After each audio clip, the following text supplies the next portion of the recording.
Assalamualaikum warahmatullahi wabarakatuh. Perkenalkan, nama saya Arin Kandunisi, guru kelas 2 SD Muhammadiyah Camici, Kabupaten Garut, ACGP Angkatan 7. Hari ini saya akan mengadakan wawancara pra-observasi dengan ibu guru yang ada di sebelah saya, yaitu Ibu Masito, guru kelas 1 SD Muhammadiyah Camici. Ibu, maaf ya, pertanyaan selanjutnya, metode apa yang akan Ibu sampaikan atau gunakan dalam kompetensi dasar ini, misalkan kemudian kalau ada, kalau dijelaskan juga. Metode yang akan saya sampaikan pada pembelajaran hari ini, yaitu yang pertama metode ceramah. Kenapa metode ceramah digunakan? Karena banyak anak yang belum paham apa yang dibacanya, bagaimana cara penempatannya. Jadi metode ceramah itu perlu disampaikan kepada anak untuk memberikan petunjuk supaya anak tidak tidak simpang gitu apa yang dibaca dengan apa yang didengar gitu. Yang kedua yaitu metode tanya jawab. Kenapa saya menggunakan metode tanya jawab? Karena dalam pembelajaran ini kalau tidak ada pertanyaan mungkin anak akan bagaimana ya, tidak akan paham. Kalau ada misalkan terus saja ceramah tapi tidak ada pertanyaan, itu tidak akan paham menanggapi apa yang disampaikan oleh gurunya itu. Itu saja yang saya sampaikan. Metode apa yang akan Ibu sampaikan atau gunakan dalam kompetensi dasar ini, misalkan kemudian kalau ada, kalau dijelaskan juga. Metode yang akan saya sampaikan pada pembelajaran hari ini, yaitu yang pertama metode ceramah. Kenapa metode ceramah digunakan? Karena banyak anak yang belum paham apa yang dibacanya, bagaimana cara penempatannya. Jadi metode ceramah itu perlu disampaikan kepada anak untuk memberikan petunjuk supaya anak tidak tidak simpang gitu apa yang dibaca dengan apa yang didengar gitu. Yang kedua yaitu metode tanya jawab. Kenapa saya menggunakan metode tanya jawab? Karena dalam pembelajaran ini kalau tidak ada pertanyaan mungkin anak akan bagaimana ya, tidak akan paham. Kalau ada misalkan terus saja ceramah tapi tidak ada pertanyaan, itu tidak akan paham menanggapi apa yang disampaikan oleh gurunya itu. Di dalam kegiatan belajar ini, kira-kira alat bahan-bahan apa saja yang akan digunakan oleh Ibu, dan tolong dijelaskan Bu tentunya. Oh iya, alat yang digunakan dan bahan yang dalam pembelajaran ini, yaitu tentu ada buku panduan guru, kemudian ada buku siswa, RPP juga harus ada, kemudian ada kartu kata. Kenapa ada kartu kata? Sebab ada kata-kata yang harus anak pahami. Kemudian media gambar yaitu tentang lingkungan. Berikutnya ada absensi juga. Kemudian ada LKPD. Kenapa ada LKPD?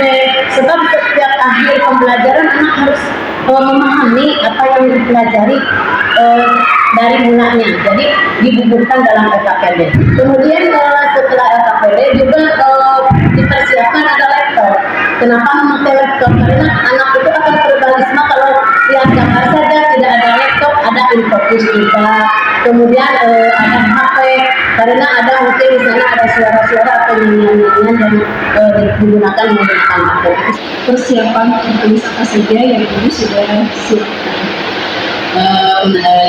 Yang saya sudah siapkan yaitu untuk belajar ini biasa pertama-tama yaitu menulis dulu tentang prota dan promes, kemudian silabus, lalu membuat RPP dan juga ada agenda harian.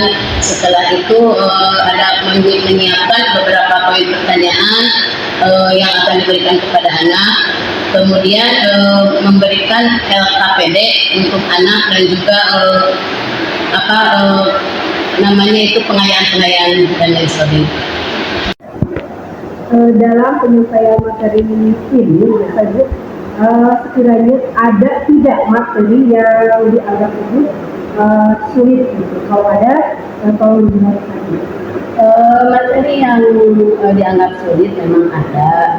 Seperti misalkan dalam penyampaian tentang arahkan di sini yang diinginkan tentang arah peta, dan itu anak masih keliru. Misalkan kanan itu arah mana, yang kiri itu arah mana. Jadi penyampaiannya harus secara dipraktekkan baru anak dapat mengerti. Itu yang paling tersulit itu dalam menentukan arahnya.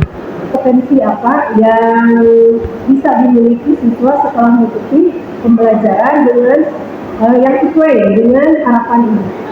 Potensi yang kami harapkan, yang saya harapkan yaitu anak bisa menemukan atau mengidentifikasi arah-arah tempat lingkungan yang ada di sekitar anak itu sendiri atau yang ada pada buku siswa, yaitu tentang tempat-tempat di mana di sana ada lingkungan-lingkungan pedesaan. Jadi yang diharapkan itu anak bisa memahami denahnya, misalkan tempatnya, arahnya, dan terutama itu tentang arah mata angin, terutama arah-arah selatan, utara, dan baratnya itu yang masih anak masih keliru. Yang diharapkan itu anak bisa tahu arah barangkali masih ada yang perlu mendapat pembelajaran khusus pada pembelajaran kali ini. Saya ingin tanya kepada anak, yaitu anak yang belum paham tentang arah-arah itu. Jadi itu khusus untuk anak yang belum paham, jadi ada bimbingan khusus terutama untuk anak tersebut. Ibu, terima kasih atas waktunya. Banyak orangnya, betul. Terus apa lagi? Apa lagi? Apa lagi? Banyak kendaraan. Dan juga banyak apanya di sana? Bangunan-bangunannya ya. Ada sekolah, ada kantor polisi, dan juga ada yang berlalu. Nama ya.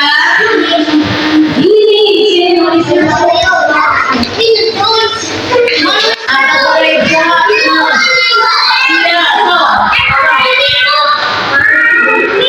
ada tukang parkir,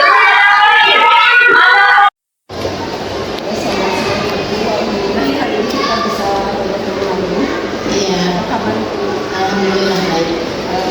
Langsung ini ya. Iya. Setelah saya mengadakan observasi di kelas ibu, ternyata ibu sudah membuat kegiatan pembelajaran yang berjalan dengan baik sesuai dengan yang direncanakan. Tapi menurut ibu, ada tidak kendala yang ibu hadapi dalam pelaksanaan kegiatan pembelajaran tersebut? Yang kendala yang saya hadapi itu adalah masalah anak ya, karena dalam pembelajaran itu anak ada yang suka ngobrol dalam waktu belajar, itu ada yang suka main. Jadi kendalanya itu dalam anak itu memperhatikan dalam pembelajaran tersebut. Mungkin itu aja kendalanya, yaitu tentang anak. Pembelajaran yang saya berikan kepada anak, kalau di anaknya lagi ngobrol mungkin aja tidak bisa diserap oleh anak. Itu aja kendalanya. Terus ibu, kata ibu tadi mengatakan bahwa dalam setiap pembelajaran pasti ada kendala. Mungkin ibu bisa menyampaikan gitu cara mengatasi kendala-kendala yang ibu temukan di kelas ini. Cara mengatasinya yaitu dengan cara misalkan kan anak lagi bermain, waktu saya mengajar ada yang lagi ngobrol, ya dengan cara mengadakan permainan dulu terlebih dahulu, misalkan dengan tepukan atau dengan nyanyian, diseling-seling seperti begitu, jadi anak mempunyai semangat lagi untuk belajarnya. Nah, jadi ibu mengadakan dengan diselingi ya diselang dengan tepukan atau dengan nyanyian yang menyemangati untuk belajar, atau dengan ice breaking. Ya mungkin aja dengan seperti begitu. Bagaimana ibu setelah diadakan ice breaking, apakah anak kembali lagi kepada konsentrasinya atau seperti apa? Untuk pertama kalinya setelah mengadakan SBB tersebut, ya anak berkonsentrasi lagi untuk mengikuti pelajaran, karena mungkin sudah ada masukan itu ada mungkin otaknya itu udah ada permainan tersebut, jadi ada terpanggil untuk berkonsentrasi pada pelajaran tersebut. Apakah ibu pernah melakukan mindfulness untuk mengembalikan konsentrasi anak itu? Main apa? Mindfulness, mengembalikan konsentrasi. Ya seperti yang tadi itu, untuk mengembalikannya itu seperti dengan tekan, untuk menyemangati supaya anak bisa mengikuti pelajaran yang diberikan oleh saya. Terima kasih. Selanjutnya Ibu, menurut Ibu, apakah Ibu selama pembelajaran itu merasa puas atau belum? Ya, kalau dirasakan puas belum puas ya, karena ada beberapa anak yang masih ya belum 100% itu bisa mengikuti, ya masih belum merasa puas aja gitu. Tentu kalau belum puas, misalkan ada kiat-kiat tertentu tidak untuk mengatasi ketidakpuasan Ibu dalam menyampaikan pembelajaran. Ya, kiat-kiatnya yaitu satu mungkin dari sayanya sendiri untuk memperbaiki lagi bagaimana cara pembelajaran kepada anak, kemudian untuk untuk mengajak anak supaya lebih berkonsentrasi lagi dalam pembelajarannya, mungkin materinya lagi yang lebih ditambahkan lagi. Nah, Ibu ada lagi, karena kita kan sedang dalam kurikulum merdeka, ada pembelajaran yang harus kita ketahui yaitu berdiferensiasi. Apakah Ibu sudah melaksanakan?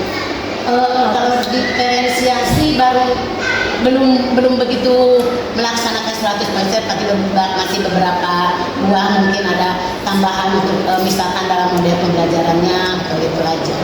Belum begitu paham lah untuk diferensiasi itu. Insya Allah untuk depannya. Ya mungkin untuk Terus Bu, belajar.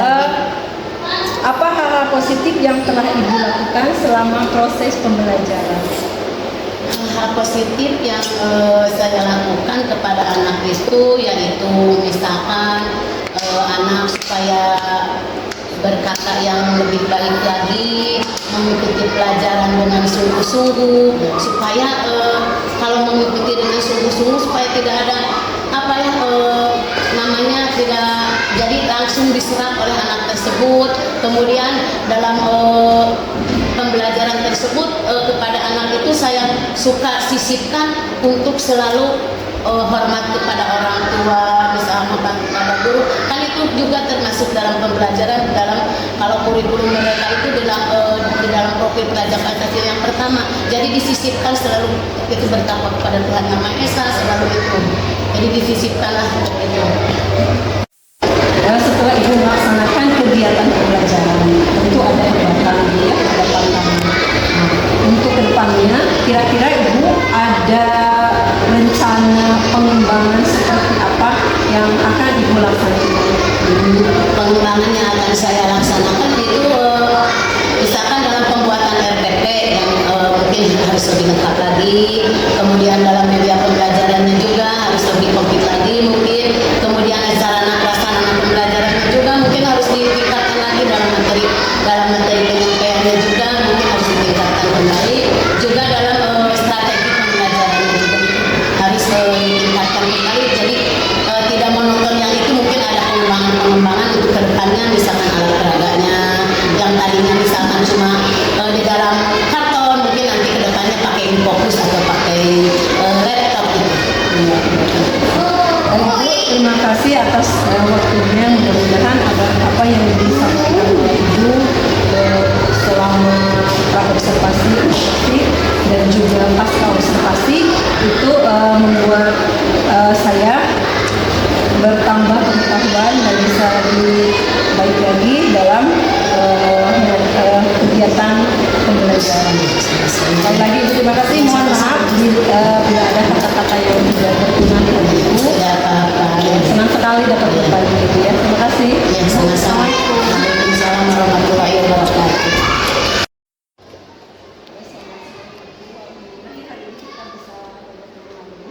Iya, alhamdulillah baik. Langsung ini, ya.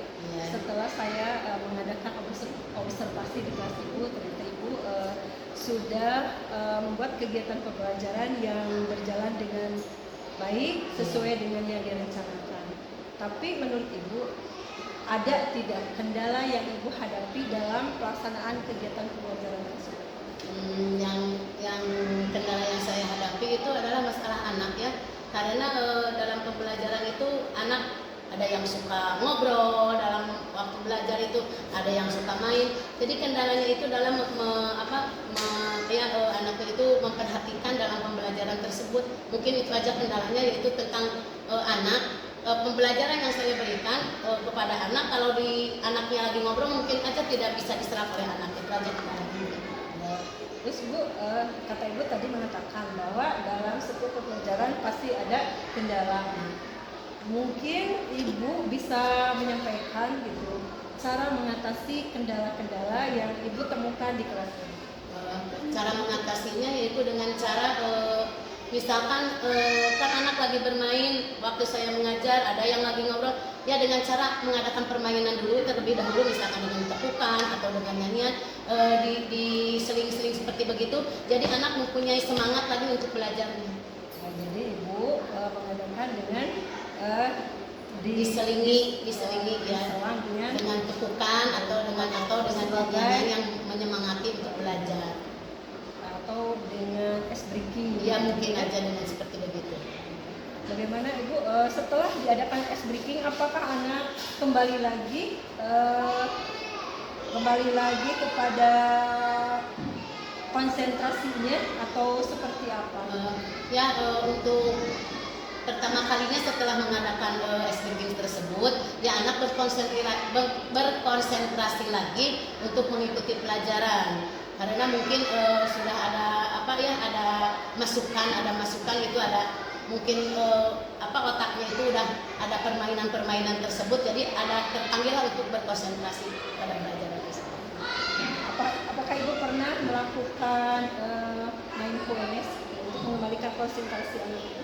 Main apa? Mindfulness, mengembalikan konsentrasi. Iya seperti yang tadi itu, untuk mengembalikannya itu seperti dengan tepukan untuk menyemangati supaya anak bisa mengikuti pelajaran yang diberikan oleh saya. Terima kasih.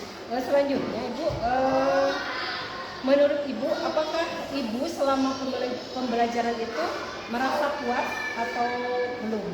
Ya, kalau dirasakan puas belum puas karena ada beberapa anak yang masih belum 100% itu bisa mengikuti, ya masih belum merasa puas aja gitu. Tentu kalau belum puas, misalkan ada kiat-kiat tertentu tidak untuk mengatasi ketidakpuasan Ibu dalam menyampaikan pembelajaran. Ya, kiat-kiatnya yaitu satu mungkin dari sayanya sendiri untuk memperbaiki lagi bagaimana cara pemberian pembelajaran kepada anak, kemudian untuk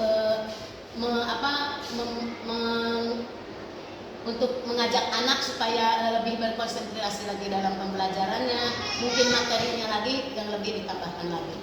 Nah, Ibu ada lagi karena kita kan sedang dalam kurikulum merdeka, ada pembelajaran yang harus dikategori yaitu berdiferensiasi. Apakah Ibu sudah melaksanakannya? Kalau diferensiasi belum begitu melaksanakan 100%, tapi masih beberapa buah mungkin ada tambahan untuk misalkan dalam model pembelajarannya atau itu aja. Belum begitu paham lah untuk diferensiasi. Insya Allah untuk depannya. Ya mungkin untuk Terus Bu, belajar lagi. apa hal-hal positif yang telah Ibu lakukan selama proses pembelajaran? Hal positif yang saya lakukan kepada anak itu yaitu misalkan anak supaya berkata yang lebih baik lagi, mengikuti pelajaran dengan sungguh-sungguh, supaya kalau mengikuti dengan sungguh-sungguh supaya tidak ada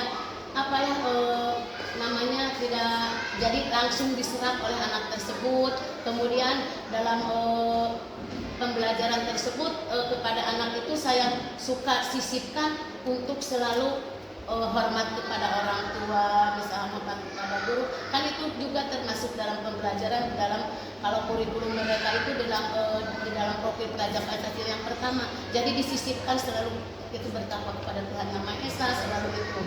Jadi disisipkanlah seperti itu. Setelah Ibu melaksanakan kegiatan pembelajaran, tentu ada hambatan, ya, ada tantangan. Nah, untuk kedepannya, kira-kira Ibu ada rencana pengembangan seperti apa yang akan Ibu laksanakan? Pengembangan yang akan saya laksanakan itu misalkan dalam pembuatan RPP yang mungkin harus lebih lengkap lagi, kemudian dalam media pembelajarannya juga harus lebih komplit lagi mungkin, kemudian sarana prasarana pembelajarannya juga mungkin harus ditingkatkan lagi, dalam materi penyampaiannya juga mungkin harus ditingkatkan kembali, juga dalam strategi pembelajarannya juga harus ditingkatkan kembali. Jadi tidak monoton yang itu, mungkin ada pengembangan untuk kedepannya, misalkan alat peraganya yang tadinya misalkan cuma di dalam karton, mungkin nanti kedepannya pakai infocus atau pakai laptop gitu. Baik Bu, terima kasih atas waktunya. Mudah-mudahan apa yang disampaikan oleh Ibu selama observasi dan juga pasca observasi itu membuat saya bertambah pengetahuan dan bisa lebih baik lagi dalam kegiatan pembelajaran. Sekali lagi Ibu terima kasih. Mohon maaf bila ada kata-kata yang tidak berkenan di hati Ibu. Tidak apa-apa. Ya, senang sekali dapat berbagi Ibu ya. Terima kasih. Ya, sama-sama. Waalaikumsalam warahmatullahi wabarakatuh.